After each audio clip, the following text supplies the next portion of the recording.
membaca itu juga kita bisa memberi begitu. Jadi dari membaca itulah kita memberi, karena tidak mungkin seseorang itu memberi sesuatu yang tidak dimiliki begitu. Membaca kan upaya untuk mendapatkan pengetahuan. Walaupun membaca kan banyak ditafsirkan juga tidak sekadar membaca secara verbal begitu ya, tetapi juga dalam konteks sekarang mungkin apa yang disebut dengan literasi. Kecerdasan bahasa mungkin dimiliki oleh orang-orang tertentu, tetapi kemahiran berbahasa Indonesia itu sesuatu yang bisa dilatih. Seseorang dalam masa tertentu ketika memang belajar atau terus-menerus membaca, dia akan bisa menjadi pembaca kritis. Kita harus meniatkan sesuatu itu dengan bahasa yang baik gitu. Jadi mungkin kita memiliki kasih sayang besar kepada putra-putri kita, tetapi sering tidak membahasakannya dengan baik gitu. Bahkan kita berdoa pun kalau bisa dengan bahasa yang sebaik-baiknya kepada Rob kita begitu ya.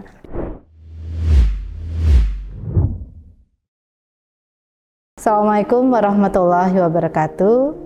Saya Atika Soliha, saya merupakan abdi negara, bekerja di Badan Pengembangan dan Pembinaan Bahasa, Kementerian Pendidikan Dasar dan Menengah. Saya bekerja di Badan Bahasa sejak tahun 2001. Saat itu masih bernama Pusat Bahasa. Kemudian beralih fungsi ya, Pusat Bahasa itu menjadi Badan Bahasa sampai saat ini berada di bawah Kemendikbudristek. Sekarang saya menjabat fungsional ya, jabatan fungsional Widya Basa. Widya Basa betul. Jabatan fungsional Widya Basa ini merupakan jabatan yang diberi amanah oleh pemerintah begitu ya, untuk melakukan tugas pengembangan, pembinaan, dan pelindungan bahasa dan sastra di Indonesia. Sebagaimana kita ketahui bahwa di Indonesia terdapat 718 bahasa daerah yang tentu saja ini harus dilestarikan. Kemudian kita juga harus berbangga hati bahwa sebagai bangsa yang besar gitu ya, kita memiliki bahasa persatuan, bahasa Indonesia yang telah menyatukan tadi ya sekian banyak suku bangsa dan juga sekian banyak bahasa daerah. Itu perkenalan singkat ya tentang apa yang saya lakukan di Badan Bahasa Kemendikbudristek. Kemudian terkait tugas itu juga secara khusus saya berada di Pusat Pembinaan Bahasa dan Sastra. Dalam aktivitas keseharian tentu melakukan tadi ya tugas pembinaan bahasa dan sastra, juga tugas pengembangan bahasa dan sastra. Nah, jabatan fungsional ini juga, Widya Basa ini juga setelah secara resmi ya telah memiliki sertifikat profesi begitu ya, sertifikat dari Kemenkum pada tahun 2023. Dengan demikian, sebagai jabatan fungsional yang terbuka, kami juga secara terbuka begitu ya, melalui Forum Widya Basa Indonesia menerima dan bersama-sama begitu ya untuk melakukan tugas pengembangan dan pembinaan bahasa itu bersama Widya Basa yang ada di seluruh Indonesia. Di setiap provinsi memang saat ini sudah ada, khususnya di balai dan kantor bahasa. Tetapi dari masa depan ya Pak, jabatan fungsional ini memang karena karakteristiknya terbuka akan ada di pemerintah daerah gitu, atau di kementerian atau lembaga lain. Gitu. Tadi ya awalnya untuk melakukan pembinaan. Khusus untuk pembinaan sesungguhnya ada dua ya. Jadi pembinaan kepada penutur bahasa Indonesia. Nah, penutur ini pun ada penutur bahasa Indonesia jati yang asli maksudnya, dan penutur bahasa Indonesia asing atau penutur asing. Jadi kita ketahui banyak warga negara asing yang belajar bahasa Indonesia juga. Baik mereka belajar baik di Indonesia maupun di luar negeri, di negaranya sendiri. Ada 54 ya negara yang sudah mengikuti program BIPA bahasa Indonesia bagi penutur asing. Nah, pembinaan jadi dilakukan kepada penutur, dilakukan juga kepada lembaga atau instansi. Kami juga melihat ruang publik di setiap wilayah. Ruang publik itu tentu saja seharusnya gitu, terlihat mengutamakan bahasa Indonesia. Pada saat ini mungkin di kota-kota besar ya kita cermati, kalau di tepi jalan raya utama misalnya kita dapati masih banyak yang mengutamakan bahasa asing gitu, betul, di ruang publik. Nah, seharusnya kita utamakan dahulu bahasa Indonesia. Kami memiliki ini Pak, slogan yang digagas juga oleh teman-teman begitu ya di Badan Bahasa, yang disebut dengan Trigatra Bangun Bahasa. Jadi utamakan bahasa Indonesia, lestarikan bahasa daerah, dan kuasai bahasa asing begitu. Saya pencinta buku sesungguhnya ya, sejak kecil. Jadi ketika kelas 2 SD itu saya sudah membaca novel-novel yang ratusan halaman. Itu kelas 2 SD. Iya, iya. Tapi sesungguhnya bukan cita-cita di bidang bahasa sih, karena dahulu pernah bercita-cita jadi dokter begitu. Jadi apa? Kebetulan juga ketika SMA juga jurusan fisika. Hanya ketika bincang-bincang dengan kakak nanti dapat nasakom loh, nasib 1 koma. Kebetulan ya udah daripada yang lain bahasa saja. Nah, awalnya mungkin memang terpaksa begitu karena mengambil jalan kemudahan ya pada saat itu. Tetapi ketika didalami sesungguhnya kan sesuatu yang kita dapati yang ada di depan kita itu sesungguhnya itu kan takdir ya dari Allah Subhanahu wa taala. Saat itu memang berada di jurusan kebahasaan dan makin ditekuni, apalagi juga bekerja di bidang kebahasaan, ternyata makin banyak hal yang sebenarnya sangat dalam dan juga sangat bermanfaat juga bagi kehidupan kita sebagai manusia, kehidupan kita sebagai bangsa, dan juga berada dalam upaya untuk mendaulatkan bahasa Indonesia ya. Bidang kerja kebahasaan itu tadi kan sudah disebutkan ya Pak, ada bidang pembinaan, ada pengembangan, dan juga pelindungan bahasa dan sastra. Dan terakhir adalah peningkatan fungsi bahasa Indonesia sebagai bahasa internasional. Nah, dalam konteks ini saya sebenarnya sudah beberapa kali begitu ya berpindah pusat begitu. Jadi dahulu melakukan pengembangan bahasa, termasuk juga menyempurnakan ejaan bahasa Indonesia. Mungkin kalau Bapak pernah mendengar EYD ya, ya itu. Jadi kami berada di dalam tim itu bersama-sama juga dengan rekan yang lain. Kemudian juga pernah melakukan diskusi tentang perkamusan gitu ya. Secara khusus memang saat ini saya mengembangkan yang disebut dengan UKBI, Uji Kemahiran Berbahasa Indonesia. Sesuai dengan Permendikdasmen yang sedang dirancangnya pada saat ini untuk penyempurnaan standar kemahiran berbahasa Indonesia, sesungguhnya penutur bahasa Indonesia itu diharapkan memiliki kalangan profesional ya secara khusus itu memiliki standar kemahiran berbahasa Indonesia tertentu. Nah, jadi UKBI ini merupakan instrumen untuk mengukur kemahiran berbahasa Indonesia penutur bahasa Indonesia, baik penutur jati ya seperti kita, penutur asli maupun penutur asing. Kalau Bapak pernah mengenal TOEFL, TOEIC atau IELTS itu semacam itu. Nah, jadi UKBI sudah dalam bentuk yang adaptif saat ini bisa dilakukan di mana saja, bahkan di luar negeri, dan dilakukan secara daring. Kemahiran yang akan diujikan di dalam UKBI adalah kemahiran mendengarkan, kemudian kemahiran membaca, kemahiran menulis, dan kemahiran berbicara. Ada satu hal lagi tentang bagaimana suatu kaidah itu direspons gitu ya.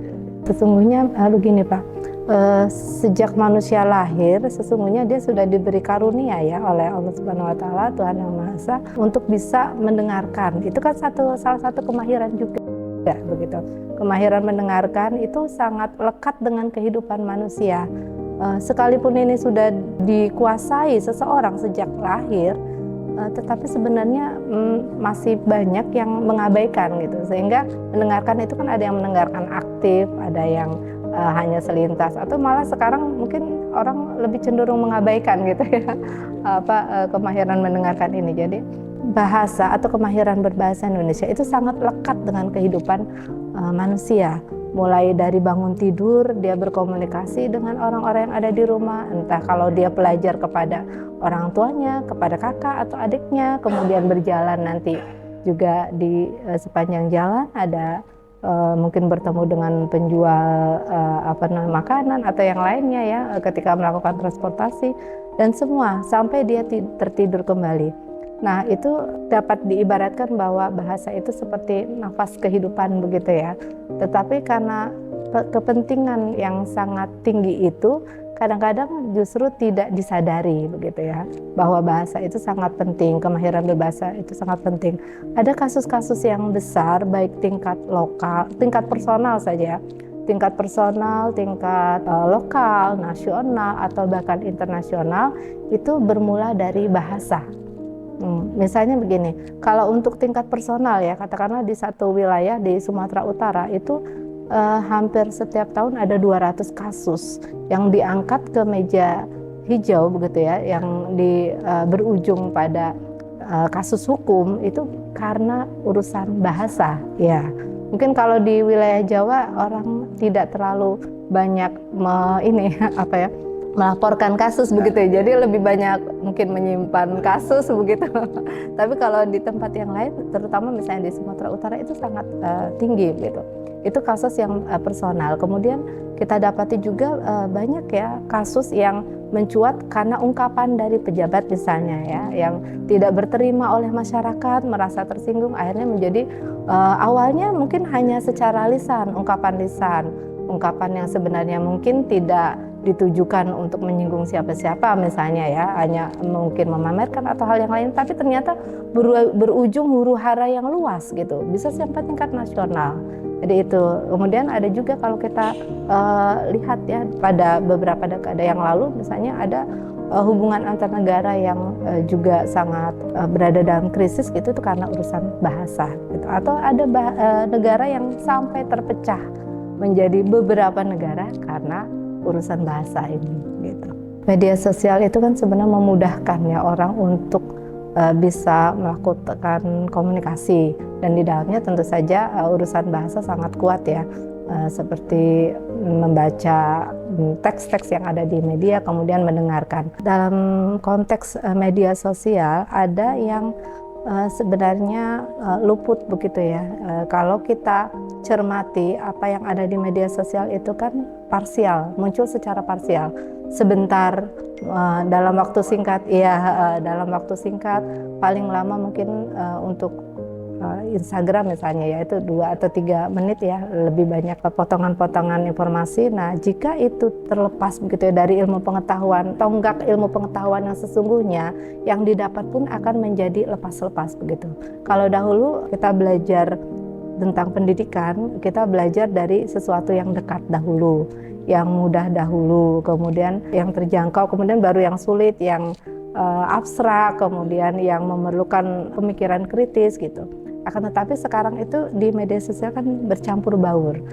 Sebenarnya bagi orang dewasa tidak terlalu bermasalah, tapi bagi anak-anak itu yang akan terlihat berbeda gitu. Ya, apa yang seharusnya belum diketahui menjadi diketahui. Oleh karena itu saat ini mungkin saya juga turut mendukung ya apa yang dilakukan oleh pemerintah dengan adanya PP Tunas yang membatasi akun bagi anak-anak, karena memang kalau akun itu tidak dibatasi khusus untuk media sosial yang terbuka, kalau untuk pendidikan mungkin tidak perlu dibatasi ya. Ini akan sangat memberi dampak yang cukup kuat gitu bagi perkembangan anak.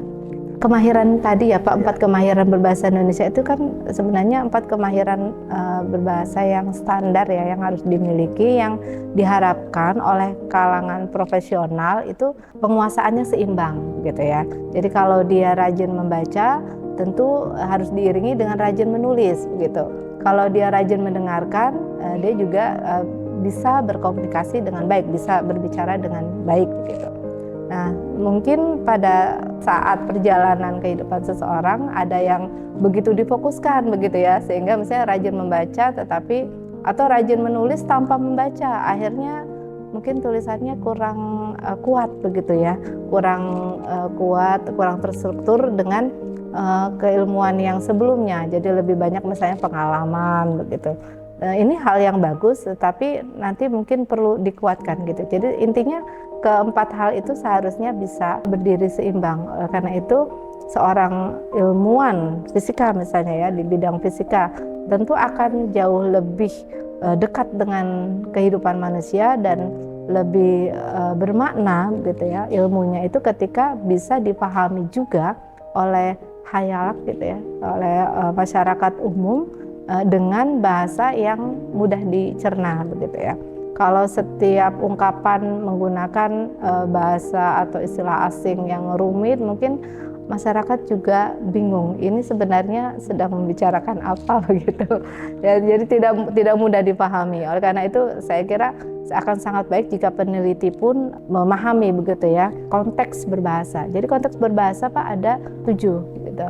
Ada 7. Yang pertama adalah teks bahasa yang digunakan dalam kehidupan sehari-hari. Ini kami sebut dengan teks personal. Ketika Bapak menulis satu catatan diare atau mungkin menulis pesan singkat atau menulis menu misalnya, itu merupakan teks yang digunakan dalam kehidupan personal. Kemudian yang kedua adalah teks interpersonal. Ketika komunikasi dilakukan oleh 2 orang, nah teks yang muncul itu baik dialog, monolog maupun bacaan itu merupakan teks interpersonal. Kemudian sintas dahulu, jadi teks personal, sintas, interpersonal, kemudian sosial, menanjak ke teks yang disebut dengan vokasional, profesional, dan akademis gitu. Jadi ada 7 tingkat. Nah, kalau kita bisa menguasai ini, seorang katakanlah profesor pun bisa berbicara dalam konteks yang personal gitu. Tentu bahasanya akan jauh berbeda. Iya, betul. Dengan demikian 7 teks ini sesungguhnya kan setiap orang juga, katakanlah seorang ilmuwan kan berbicara ketika membeli sesuatu di pasar, tentu pasti bahasanya berbeda, bukan bahasa ilmiah. Saya kira bahasa mungkin setiap orang memang memiliki kecerdasan tertentu ya yang menonjol atau yang kuat. Termasuk mungkin ada orang-orang tertentu yang memiliki kecerdasan bahasa sehingga dia menjadi poligot. Poligot itu orang yang menguasai lebih dari 2 bahasa. Dan kita dapati para pahlawan di Indonesia itu poligot ya, termasuk R.A. Kartini misalnya ya, sudah sekian masa berselang gitu ya, saat itu masih masa penjajahan, tetapi dia juga sebenarnya belajar bahasa Inggris, bahasa Prancis, bahasa Jerman begitu. Hadiah-hadiah dari orang tuanya itu buku-buku bahasa asing gitu. Selain itu dia juga belajar bahasa Melayu ya, yang menjadi dasar bahasa Indonesia. Kemudian menguasai bahasa Jawa. Nah, dalam konteks ini kecerdasan bahasa mungkin dimiliki oleh orang-orang tertentu, tetapi kemahiran berbahasa Indonesia itu sesuatu yang bisa dilatih gitu. Bisa dilatih, bisa ditekuni, dan seseorang dalam masa tertentu ketika memang belajar atau terus-menerus membaca, dia akan bisa menjadi pembaca kritis. Demikian juga orang yang mungkin tidak bisa menulis dengan baik, tetapi ketika ada pelatihan yang tepat untuknya dan dia menekuni itu, saya kira dia akan bisa juga menjadi penulis yang hebat. Begitu. Ini Badan Bahasa mengadakan itu juga ya, kayak saya pelatih bahasa. Betul. Dari segala kalangan. Iya. Betul. Salah satu tugas kami adalah juga memberi pembinaan atau kami sebut dengan penyuluhan bahasa dan sastra. Kemudian layanan itu juga dalam bentuk mungkin pendidikan dan pelatihan juga ada, bekerja sama dengan Diklat PPSDM Kemendikdasmen gitu ya. Jadi itu memang menjadi bagian dari dinamika kerja atau tugas kami gitu di Badan Bahasa. Kami kebetulan pada tahun lalu ya 2025 itu saya tidak ingat tepatnya, tetapi ada sekitar 321.000 ya penutur bahasa Indonesia yang sudah mengikuti UKBI. Dari hasil itu katakanlah dari kalangan pelajar itu masih ada ya 143.000 yang belum sesuai dengan standar. Karena standar kemahiran berbahasa di dalam UKBI itu terentang dari predikat yang tertinggi istimewa, kemudian sangat unggul, madya, semenjana, marginal, dan terakhir adalah terbatas. Untuk jenjang SMP misalnya itu standarnya adalah semenjana, tetapi ada yang misalnya masih marginal gitu, sehingga itu memang perlu ditingkatkan. Secara umum saya kira untuk kalangan terpelajar begitu ya, atau kalangan terdidik, di kalangan dari pelajar sampai kalangan profesional itu sudah cukup baik begitu ya sikap positif terhadap bahasa Indonesia. Tetapi ini perlu dikuatkan lagi karena kita tidak boleh lengah ihwal bahasa ya, ihwal sikap positif, ihwal kebanggaan terhadap bahasa Indonesia, kemudian kemahiran berbahasa. Karena kalau misalnya dengan kondisi saat ini yang sangat terbuka, orang-orang dapat berinteraksi secara global gitu dengan cepat begitu ya, kita bisa saja bahasa Indonesia itu tidak dipelajari oleh bangsanya sendiri begitu ya. Jadi banyak orang yang mungkin merasa makin penting bahasa asing dan mengabaikan fungsi bahasa Indonesia begitu. Saya merasa bahwa di dalam kehidupan seseorang itu hal yang pertama ya untuk bisa melihat dunia adalah dengan membaca. Nah, jadi melalui bahasa kita bisa mengetahui banyak hal gitu.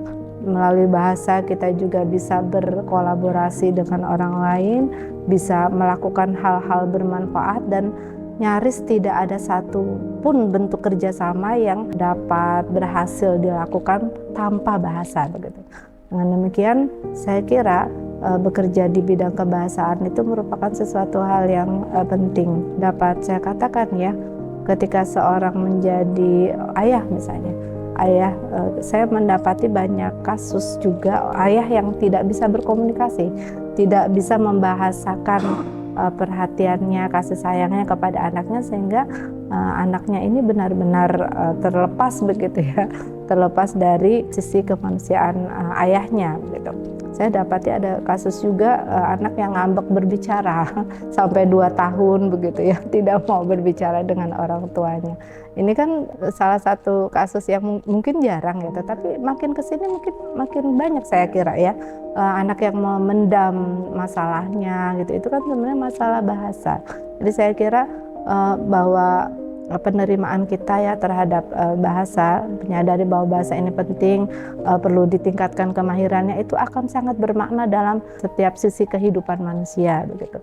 Oleh karena itu saya merasa nyaman juga ya berada di bidang kebahasaan, karena ada hal lain ya yang saya kira juga sangat penting, bahkan juga dalam konteks kita sebagai seorang hamba Allah ya, kita memiliki satu hal yang hanya bisa diperoleh juga ketika kita bisa berbahasa dengan baik begitu ya. Jadi bekerja di bidang kebahasaan saya kira itu merupakan salah satu bentuk ibadah juga ya, karena tentu saja bergerak di bidang hal yang bermanfaat ya, yang bermakna juga bagi masyarakat, itu merupakan bentuk penghambaan kita juga kepada Allah Subhanahu wa Ta'ala begitu. Banyak hal yang bisa diselesaikan katakanlah masalah ketika kita memahami bahasa secara lebih mendalam. Saya kira itu juga merupakan solusi begitu ya atas berbagai permasalahan, dan itu satu kebaikan juga gitu. Langkah kebaikan banyak yang bisa kita mulai dari urusan bahasa gitu. Saya sudah bekerja kurang lebih 26 tahun ya, 26 tahun di bidang kebahasaan dan kesastraan. Hal yang ingin dikuatkan kembali adalah saya betul-betul menginginkan begitu ya para pelajar di Indonesia itu memiliki semangat yang tinggi untuk bisa mempelajari pengetahuan secara utuh begitu, secara mendalam gitu, sehingga bisa menghasilkan banyak hal juga dalam kehidupan. Dan itu memang dilakukan setelah memiliki kemahiran tadi mendengarkan gitu, serta membaca ya secara khusus, karena kan mendengarkan dan membaca itu merupakan upaya untuk meresap ilmu pengetahuan gitu. Dan saya menginginkan juga begitu ya pelajar, khususnya di kalangan pelajar dan mahasiswa, jangan memutuskan pensiun dini dari membaca serta mendengarkan ini gitu, karena apa yang diungkapkan oleh orang tua, para pakar, mungkin para praktisi, kan kadang-kadang bagi anak muda, aduh ini membosankan gitu. Tapi coba telusuri hal yang lebih mendalam gitu ya, apa saja yang di balik ungkapan-ungkapan tersebut. Saya kira itu sangat bermakna untuk membentuk generasi muda yang kalau istilah sekarang itu memiliki resiliensi atau ketangguhan yang tinggi gitu ya, untuk menghadapi masa depan gitu. Konon ada ungkapan bahwa kita memang melihat kan ke depan begitu ya, kalau kita mengendarai mobil ya, melihat kaca di depan, tetapi kita harus juga sesekali melihat sen kiri dan sen kanan begitu ya, untuk bisa memberikan arah. Dan bekal yang baik menurut saya adalah tadi melalui membaca, mendengarkan, dan mencermati ilmu pengetahuan, sehingga seseorang itu memiliki bekal yang cukup untuk juga menjadi pribadi yang bermakna bagi bangsa dan negara begitu. Berkaitan dengan ini ya Bapak, kalau seseorang, katakanlah Bapak seorang pimpinan unit kerja, kemudian Bapak mendapati ada dua orang yang pertama adalah orang yang mampu mengomunikasikan gagasannya dengan baik, sehingga itu akan memicu kemajuan dari lembaga. Kemudian di sisi lain ada seseorang yang tidak kesulitan begitu ya untuk mengungkapkan gagasannya baik lisan maupun tertulis. Dan ini tentu saja kalau Bapak akan mengaitkannya dengan kepentingan organisasi, kemajuan organisasi, tentu Bapak akan memilih yang pertama gitu. Demikian pula kalau seseorang itu ada yang memang sama sekali tidak bisa melaporkan apa yang sudah dia lakukan, di sisi lain ada orang yang sedemikian baik begitu ya, akuntabel dalam melaporkan sesuatu begitu, menulis sesuatu. Tentu yang akan sangat bermakna bagi organisasi adalah yang mampu melaporkannya dengan baik dan valid begitu. Saya kira bisa ya dari sisi udah berapa kali ini ya menerbitkan buku ya? Oh ya betul. Dari hasil menulis saya Pak ya, dari upaya menulis ini ya saya memang sudah menerbitkan beberapa buku. Kadang-kadang buku itu disusun sebagai sebuah tugas, kadang-kadang sebuah jawaban dari suatu kondisi, dan kadang-kadang juga memang inisiatif mandiri. Buku saya misalnya Kedahsyatan Bahasa itu merupakan cita-cita saya. Sudah agak berapa lama begitu ya, itu saya memang menginginkan menulis sebuah buku yang berkaitan dengan bahasa. Adapun buku yang saya tulis pertama kali diterbitkan secara resmi itu merupakan jawaban atas masalah putra saya gitu. Jadi saya saat itu sedang kuliah pasca sarjana S2, kemudian putra saya saat itu berusia 3 tahun. 3 tahun sudah 3,5 tahun sudah 1 tahun sekolah. Dulu bukan PAUD ya, TKA, tetapi belum bisa membaca sama sekali. Kemudian saya cermati kalau mendapatkan bukunya dilempar begitu.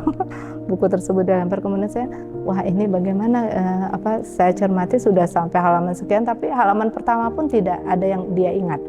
Akhirnya saya membuat sendiri buku yang saya waktu itu belum ada judulnya, yang penting naskah begitu, khusus untuk putra saya. Dan ternyata dalam waktu 3 bulan putra saya lancar membaca dengan buku tersebut. Kemudian saya coba ke keponakan, berhasil juga kurang lebih 3 bulan, kepada tetangga. Akhirnya saya pikir ini mungkin bermanfaat untuk orang lain. Saya terbitkan dan buku itu sekarang sudah 19 tahun ada di toko Gramedia. Ya, jadi 50 jam pintar membaca. Ya, ada satu lagi 5 langkah lancar membaca. Jadi ada di Gramedia. Dan ya dari sisi ekonomi Pak ada ya, setiap 6 bulan betul ada royalti, setiap 6 bulan sekali saya dapatkan begitu. Padahal itu berawal dari masalah yang kita hadapi. Betul ya, kadang-kadang kalau iseng putra saya mengatakan kalau saya mendapat royalti, ini kan karena iya karena saya nggak bisa baca. Kalau aku bisa baca, Umi nggak nulis buku ya. Ada 2. Pertama memang secara teoritis karena saya memang di bidang pendidikan bahasa. Jadi saya S1, S2, S3 memang pendidikan bahasa Pak. Jadi memang di bahasa. Kemudian saya menyatukan dengan masalah begitu ya, menghubungkan dengan masalah, kemudian mencoba mencari inovasi baru kaitannya dengan buku. Tentu saja saya juga mempelajari buku-buku yang sudah ada. Kira-kira keunggulannya apa, kelemahannya apa, sehingga bisa diterapkan untuk kasus-kasus tertentu begitu ya. Dan kalau dalam hal ini bagaimana caranya bisa cepat mengajarkan anak untuk membaca begitu. Dalam konteks ini ya Al-Quran ya, kita dapati ayat pertama itu memang Iqra. Kemudian dalam perjalanan sejarah ya, kita dapati ada satu masa ketika pertukaran ya antara pertukaran di dalam peperangan ya, antara harta rampasan perang dan dan orang itu ada yang waktu itu dipahami ternyata orang yang diminta oleh Rasulullah itu adalah orang yang bisa mengajarkan membaca begitu. Jadi dalam konteks itu saya kira memang apa yang tertera di dalam Al-Quran bahwa dengan membaca kita akan mendapatkan banyak hal, kemudian dengan membaca juga membuka dunia, membuka ilmu pengetahuan. Dengan membaca itu juga cara kita untuk bisa menghamba kepada Allah Subhanahu wa Ta'ala, dan dengan membaca itu juga kita bisa memberi begitu. Jadi dari membaca itulah kita memberi, karena tidak mungkin seseorang itu memberi sesuatu yang tidak dimiliki begitu. Membaca kan upaya untuk mendapatkan pengetahuan. Walaupun membaca kan banyak ditafsirkan juga tidak sekadar membaca secara verbal begitu ya, tetapi juga dalam konteks sekarang mungkin yang disebut dengan literasi. Jadi ketika sebuah proses pembelajaran atau pengajaran itu dilakukan hanya transfer informasi, berarti itu tidak sampai pada kepemilikan pengetahuan. Jadi ada perbedaan antara informasi dan pengetahuan. Kalau informasi mungkin saja orang mendengarkan banyak hal, tetapi itu tidak mengubah dirinya menjadi lebih baik. Itu tidak membuat dirinya atau kehidupannya menjadi jauh lebih baik dari yang sebelumnya. Dan dia memiliki jarak dengan pengetahuan itu.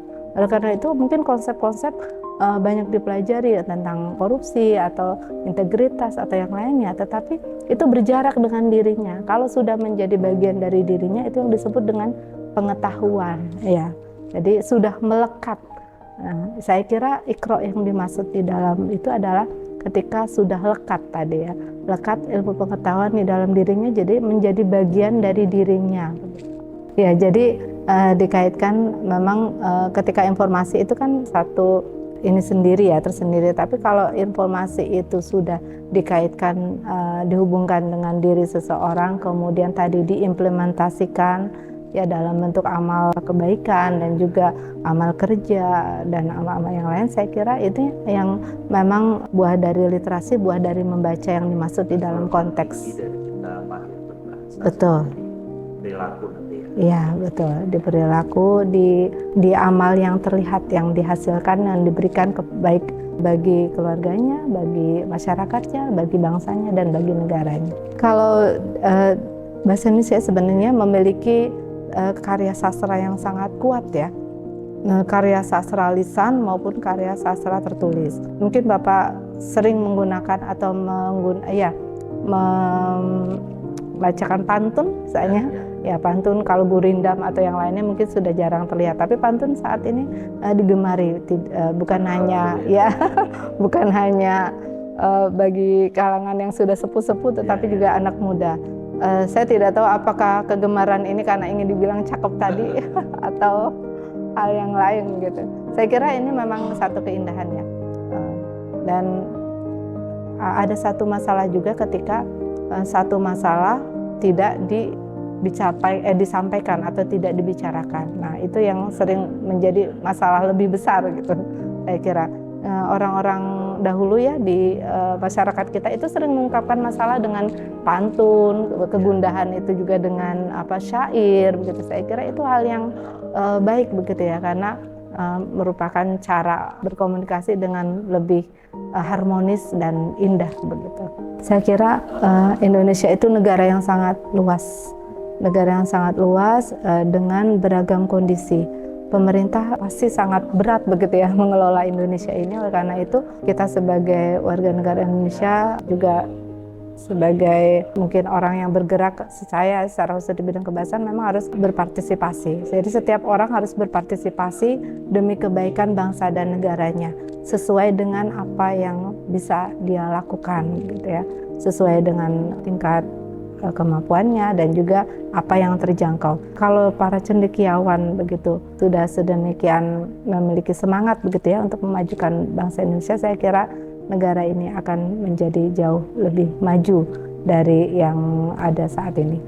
Ya, mungkin ada satu hal juga, saya kira kalau pada masa lalu masalah pendidikan ini masih menjadi kendala, mudah-mudahan saat ini ya baik di pelosok-pelosok itu sudah jauh lebih baik gitu. Saya berkaca pada ayah saya, sesungguhnya ayah saya itu bahkan SMP pun tidak lulus begitu ya.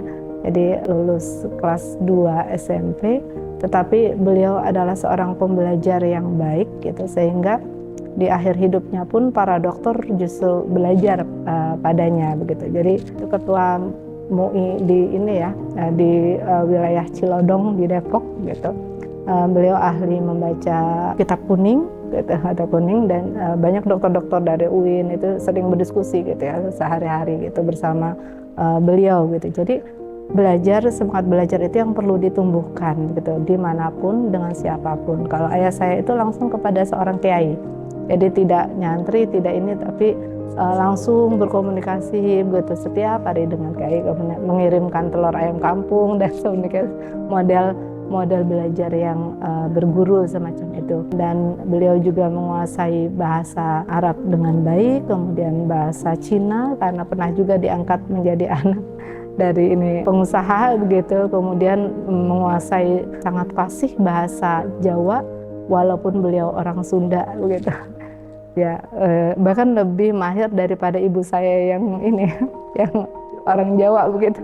Ya, jadi saya juga banyak bercermin dari beliau ya, sudah almarhum. Mungkin yang memang bagaimana? Saya kemahiran Bapak berbahasa itu menurut ke ibu sebenarnya. Iya mungkin ya. Tapi saya tidak menguasai bahasa Arab gitu. Ya belum menurun untuk bahasa Arab itu. Pernah belajar tetapi tidak mahir begitu ya.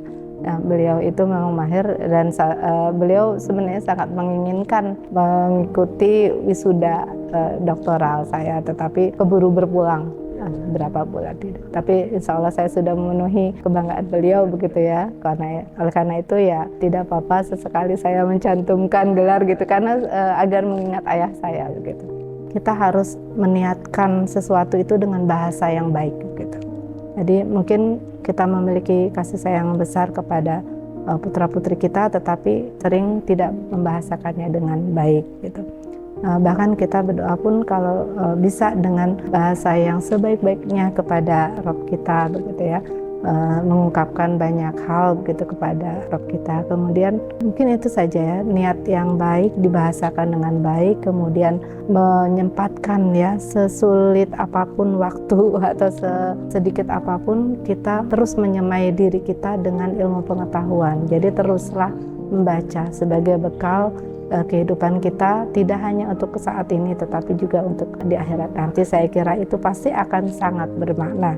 Jangan sampai dalam 1 minggu begitu ya kita lalai, atau ada juga seseorang yang mengaku tidak membaca sampai bertahun-tahun. Ini saya kira akan sulit, karena ketika kita membaca atau ketika kita terus-menerus belajar, sesungguhnya kita sedang membekali diri kita untuk jauh lebih baik begitu. Terima kasih Pak Budi melalui acara siniar ini ya. Jadi podcast itu bahasa Indonesia siniar. Siniar lewat jam kerja saya bisa berbincang-bincang, tetapi mungkin dalam perbincangan tadi ada hal yang kurang tepat. Jadi saya ingin berpantun, jika ada jarum yang patah jangan simpan di dalam peti. Jika ada ungkapan yang salah mohon dimaafkan sepenuh hati. Terima kasih.